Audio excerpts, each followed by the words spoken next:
right, ladies and gentlemen, we're back off of a pretty long hiatus, I'd say, but due to the magnitude of the recent events coming out of El Salvador, we just had to record tonight. So welcome to episode 23 of the Corner Blue. I'm Andres Fico. I'm here with Hugo Alvarado. Thanks for showing up again and listening to us. But yeah, let's break down the recent events. I mean, to some, a surprise. To others, I think they've been praying since December every day for this to happen. And so wishes were granted, I guess. So what's your take on it, Hugo? Can you give us a brief recap of what's happened? Well, it took me by surprise. I must admit it. Obviously, a lot of people wanted De Los Cobos out, so that's the news. De Los Cobos is out as the coach. Apparently, he resigned due to some personal matters. Some other people think he was fired. Bottom line is that we have a new coach, Hugo Pérez, and I think a lot of people are obviously happy, like you said. De Los Cobos cycle was not the best one in terms of his how the fans were perceiving the national team. The energy around the national team was not that great. So for a lot, they were waiting for this moment to happen, even probably prior to the 6-0 against the U.S. back in December. So yeah, everything happened really fast, and now we have a new coach. And for many reasons, I'm happy about the choice. And of course, in my position, I always support the coach who's there doing their job. You will never hear from me asking for a coach's head. But except for the examples you've given in previous episodes. Yes, except for Primitivo Madariaga and Juan de Dios, Castillo. Juan de Dios, which, obviously those were poor choices. But in this case, Hugo Pérez have really shown with very little work with the U23 what he's capable of doing. And I think a lot of the fans wanted this choice. And I am in full support. Obviously, I'm also glad about him being named the senior team coach. However, I must say I was also looking forward to what he could do with the youth system in El Salvador. So with his naming, my hopes for the overall picture of Salvadorian soccer is that we don't forget about the youth national teams, and that there is the vision and the plan that Hugo had presented to the federation moves on, with Hugo being the head of it, supervising the entire program. And now with the focus on the senior national team, of course, we have 2 big games coming up in June. So obviously that takes priority. So I'm happy overall that we have Perez as the head coach for the senior team. And I also hope, and from what we heard today at the press conference, he's going to continue leading the youth national team system. And I think those are good news. Yeah, just to kind of piggyback on what you were saying, in my opinion, I think, there was obviously something up with De Los Cobos. The team had gone stale, and you could see the effects of that back in December with the friendly against the U.S. And then on top of that, it just seemed that there was a snowballing of issues becoming public that shouldn't have. But I guess in a way it was positive that it became public, because then it served as like a catalyst to get something going. It's not the ideal circumstance, obviously, when you're a month out of your next, fixture for World Cup qualifying. But as we mentioned, this whole Caribbean battle royale of a qualification round basically just got a stimmy shot, I think we saw the difference in the vibe, the culture of the U23s while they were competing. You flip the channel, we'd see a completely different environment or image or style provided by the senior squad. So hopefully for Hugo Pérez, he's going to be able to translate that into the senior squad. And one thing that came up in the articles that were published today, the press conference, was the concept that he wants to work on the mentality, on working on the culture within the senior squad, because it, like as we mentioned, there seemed to be something not going well there. I think with the type of personality that he has, from the interactions that I've had with him, he has a very strong personality. And I think that in a way is needed with a group that needs unity. It needs direction, because it just seemed that with the Los Cobos, he was basically put there almost as a shield, like a PR move. And you had this inkling, or I had the inclination that, certain names were withheld from the list because of outside interests, and then some names were thrown in there because of outside influences. And I just really hope that a coach like Hugo Perez is able to just work. They give him the conditions and the space and the confidence of the vote, to just work. And we'll see how the whole thing evolves in terms of whether he's going to be able to continue with his mission of restructuring the youth teams, restructuring youth soccer in the country as well, because I know that was another goal that he had along with Enriquez, to be able to develop talent in country. But more than anything, I think if you put all the doubting aside, this could be a huge turning point, just in the factor of someone that is connected to Salvador by culture, blood, but also to another culture, to another football, to international football that has aspired to different things, that will be able to bring a different type of work ethic that you don't necessarily see coming from the league itself. I think this is that stimmy shot that the national team needed. I just hope that La FESFUT is able to focus on 2026 rather than, the short term. But what would be something that you would like to see in, in terms of immediate results? Well, first of all, what gives me hope from today's press conference is that it was announced that he is going to sign a contract until 2026, which I like. Why do I say that? Because obviously, I think El Salvador senior team is fully alive to continue on to the octagonal. But we also know that, he's not a magician, and he's not going to change something from one day to another.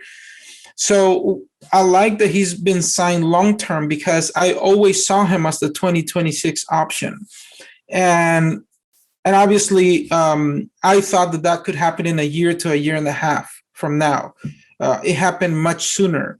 So I think for the fans and me, I mean, I'm a scout, but I also consider myself a fan of the national team.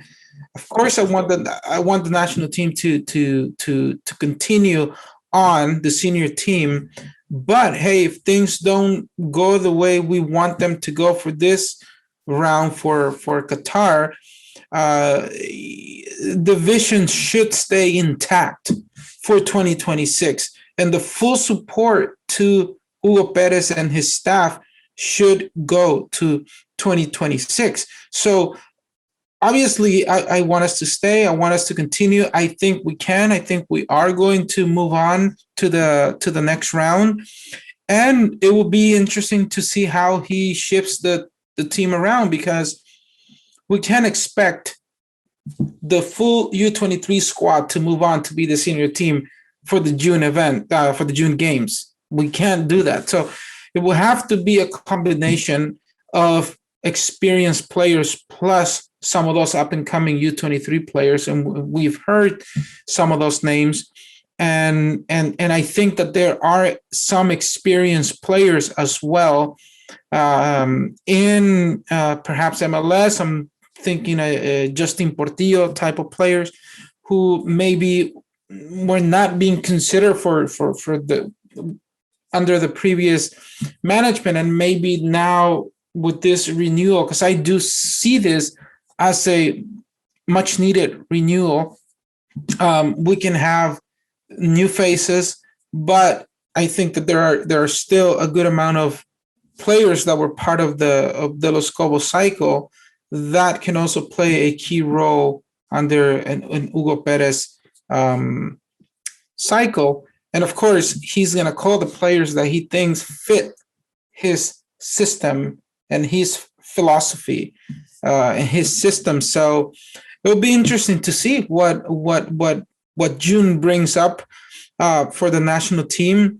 But I think that even just energetically, I think that there's going to be, because of all that negative vibe that had been going on under the Los Cobos, I think that just bringing Hugo Perez with all the positive vibe that he's bringing and has left for us with the U23, I think is going to be a positive effect on the national team. Yeah, I think just the factor of having a clean slate, the possibility of players that were marginalized, like your Denis Pinedas, Kevin Santamaria even, and Eric Rivera, who got called up. And then for me, that was kind of like a weird indicator that something was up with Los Cobos by him not even giving this guy a shot. And I think people like that can help make a transition, as long as you have like your core, your anchor of the center backs and your defensive mids. I think everything else is pretty level in terms of the pieces that you can fit and play around with that. But if he gets his core going, I think he's going to be in a pretty good position. I think the fact that what you saw with Marquez, the 9 for the U23s, that he was able to switch up his system depending on the situation of the game, or if they needed to go for a goal, or they wanted to play more into the box rather than just, attacking with the mid. You're going to see someone like Eric Rivera, and I hope he gets called and he is used in those situations, not necessarily as a starter, but, depending on the system changes, depending on the match. So I think the balance is definitely shifting. You're going to see more emphasis on players that have had that experience abroad, that are up to speed or have that rhythm of play that can adapt to his style of play, which is pretty high paced. If you use the U23s as an example, I'm happy for Hugo Pérez, considering that when we called him back in September, he didn't want to touch Salvadoran football with a 10-foot pole. And to see this turnaround, and the positive results and the positive impact and reactions that he's gotten from people, that's a huge indication. So good thing that something turned around. Obviously, I am outside of La Fes Foot and everything that goes on there, and looking outside in, I really hope that this is kind of an indication of things changing, that at least they're going to start doing counterintuitive stuff like, oh, wait, Qatar, we might not make it. We didn't prep. All right. But we have a coach right now. He's going to try his best. Oh, but he's not making it. Let's fire him. Oh, wait. We got the World Cup in 2026. That's what I hope happens, where it's this tunnel vision is taken away. They're thinking about the future. They're learning even from the US, like powerhouse US doesn't make it to the last World Cup. What do? They start building, not for this World Cup, but for the next one. But they have such a big pool that, they're going to compete for this one. But as long as we can keep our sights on 2026, the kids that are still going to appear, the next Enricos, the next Joshes, the next Menjivars, the better we'll be. So hopefully there's a system put in place where we don't have to pray for an Enrico to be born, another Mágico to be born. None of that we have a consistent place to find talent, whether it's scouting in El Salvador, whether it's scouting in the US, but something organized, something practical, sustainable that will lead to positive results. And I think this might be, I mean, obviously I'm very skeptical because of the Fistful's track record, but this might be the first couple of steps towards the right direction. I mean, we've seen it with them designating you as a scout, with them hiring Enriquez. Things have turned around, which, I'm still waiting for the next, like, the next mess up or the next mistake. But I mean, it's hard not to get stoked on this. It's hard not to get motivated as a fan, but also just thinking of the possibilities for Salvadoran players, a change like this, from the bottom up, what that can bring. It's just, are they going to have the patience? Are they going to be able to work together? Are they going to be able to put, check egos where they have to be? Because it has to be a group effort. It's not just one person. So hopefully, yes, he has his impact immediately on the senior squad, but I really hope that he's able to find a way of working with Diego, finding other coaches that share the same ideas, style, and building from the ground up, because that's the main thing. Like, I don't care about the octagonal. It'd be great to make it because it would give experience to the players, but we got to aim for 2026. So hopefully this is the first step. Yeah, that's the long-term goal, and I think in the short-term goal is to qualify to that octagonal. I do. I mean, I think it's going to be a great incentive if we do qualify. It's going to add so much towards that 2026 campaign. But again, like I said, we can't expect magic to take place in less than month 6 weeks, right? Yeah, about a month and a half or so. But there is a base of players. I mean, we have yet to see what is going to be his core, because that might look very different than what De Los Cobos had. But I think there are players. I'm not going to throw any names out there, first of all, because I don't know. But I mean, I can give my opinion. I mean, I think in the defense we have a few players who have been pretty solid. In the midfield we have some players that are pretty solid that have been with De Los Cobos, and up front I would say it's a big question mark, and that's where I think anything can happen there.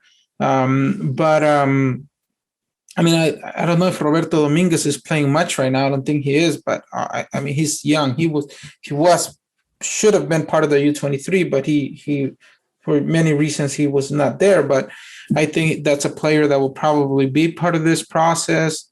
I mean, obviously players like Narciso Orellana have been doing a really good job when they were called. Gerson Mayen has been one of the best players in the last two games. I mean, I'm guessing. I'm just throwing this as just a personal opinion. It's not like we know who was there because De Los Cobos favored them for whatever reason, and maybe it wasn't performance based. We don't know. I mean, who would you consider the Salvador Correas of like this last De Los Cobos? Because I know people would say Henry. People definitely would say Henry. But who would you consider was one of like the staples, like he was De Los Cobos man despite what fans were saying? I don't know. It's not that I don't want to say, but I honestly can't really think of. I mean, I don't want to say Henry because Henry has had some pretty good games as well. I personally. I know a lot of people didn't like Salvador Correas. I thought he played a very important tactical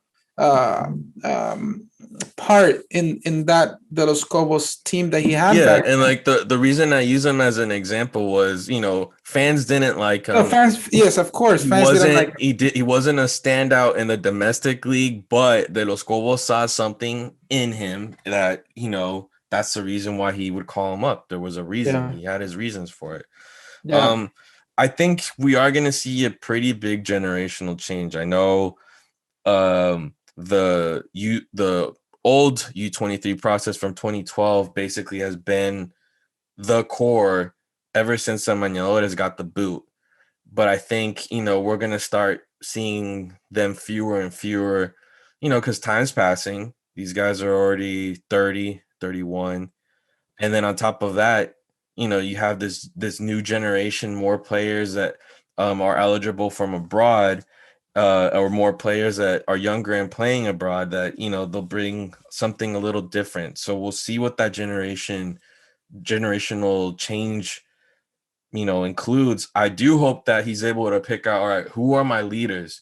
Maybe they're not, the best players or like these spectacular players that have these great results all the time. But I hope he's able to pick the brains, the people that have been able to carry the team since the Mañadores.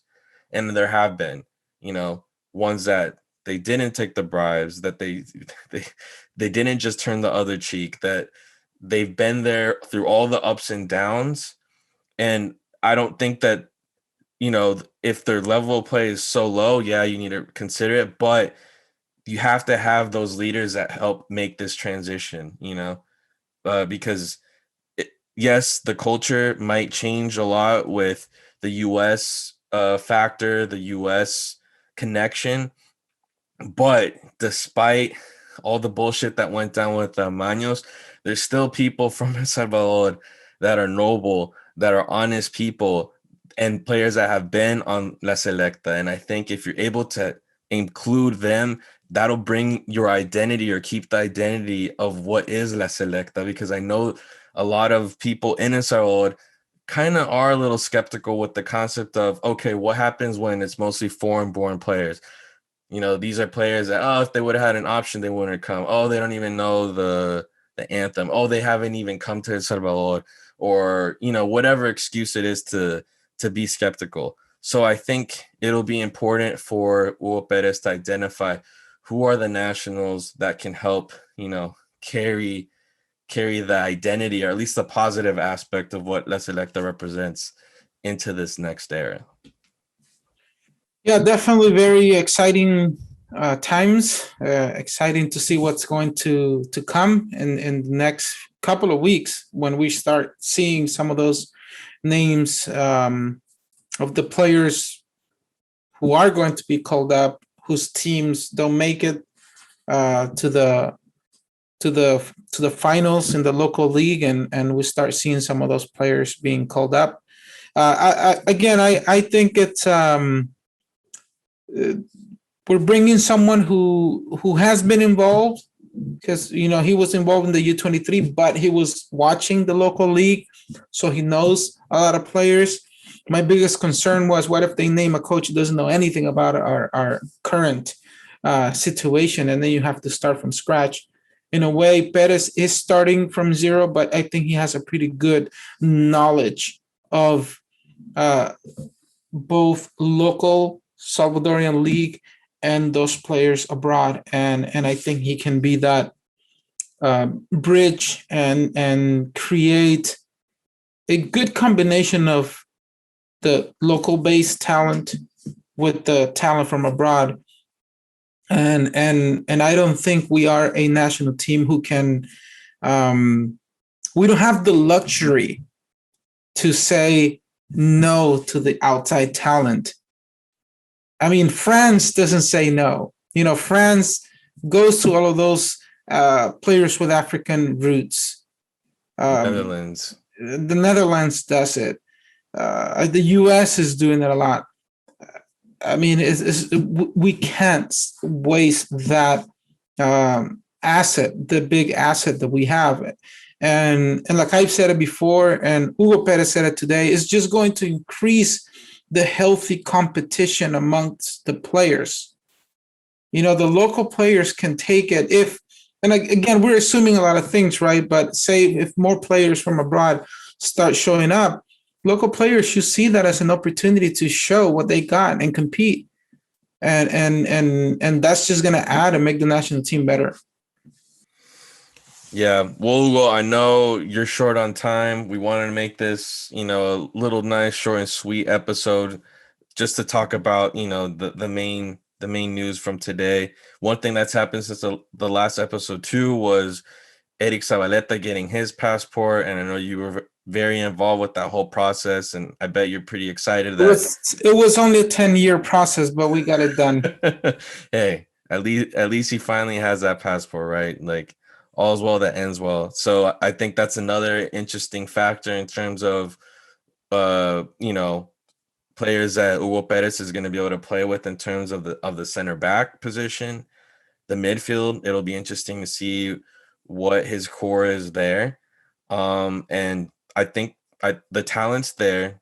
I just think if Perez is able to define what the culture is going to be, so that when players show up, it's not that they own La Selecta, or it's not that Hugo Carrillo owns it or Hugo Perez owns it, but just if the culture is set up where there's a protocol when you're gonna negotiate your earnings depending on results, when you're going to negotiate certain things, or if problems arise on trips, what's the protocol there, just the culture, the discipline, and knowing that you're representing a country and it has to go beyond the chump change that you can get from some of these tournaments, but thinking more the bigger scope. If you do well for La Selecta goes well, the door is open for Salvadoran players, which means if you're doing well and you have a good agent, chances are you're going to be able to land a gig abroad. And that has to be the mentality. And I think he has that personality, it seems, to rein in where there's been a lot of lack of discipline that has, been made public. And I think it might have even been the tip of the iceberg, to be quite honest. So I hope he's able to rein in. I hope he's able to do what Juan Ramon Paredes wasn't able to do, taking the U23s that won the gold medal for the Central American and Caribbean Games. He tried making them a core right away, but that project didn't receive the support it needed. It got burnt out. I don't think the same thing's going to happen here. This cycle will have a lot more options, a lot more support, and things are starting to look a lot different. So everybody, stay tuned. We do have an interview scheduled with Hugo Perez for next week, but he's a very busy man. This interview was scheduled like a week ago before all this news broke. So hopefully we still get to chat with him next week. I don't know if he's going to be in this, probably, since he has to get to work right away. So we'll see if this interview happens. We're going to keep working on that. We're also trying to interview some of the U23 players to see what their perspective on stuff is, and just kind of digest what the tournament is and look what's in the horizon for them. So we'll have more episodes for you guys. We've been busy. We've missed you. We're still busy. I mean, look at this beard, man. I haven't had time to. You got this nice fade going. I got the hat and the beard and everything. But we'll be back soon, everybody. In the meantime, enjoy the positivity, or at least the light at the end of the tunnel, and we'll slowly but surely start seeing how the pieces fall into place. And with that, ladies and gentlemen, we're saying bye from the Corner Blue. I'd like to shout out to Freddie Cruz, who followed us and started chatting with us, first time listener. And if you're new, thank you. This is the time to join in. Like, if you stop and think about it, this is like the most gringoed out Selecta that we've had ever. Like, this is Hugo Alvarado's wet dream. The most gringoed out Selecta, and it only took him 11 years, ladies and gentlemen, but we're almost there. But anyway, isn't this exciting? We'll see where the combination of cultures, work ethic, where this leads us. Hopefully it's somewhere positive. We'll see you guys soon, everybody. So don't forget to like, subscribe, share to your friends, because we're growing this slowly but surely. And the more people we can reach out to, chat with, link up with, because it's all about our passion for La Selecta, and that's what keeps this thing going. So anyway, take it easy, everybody, and good hearing from you. Bye.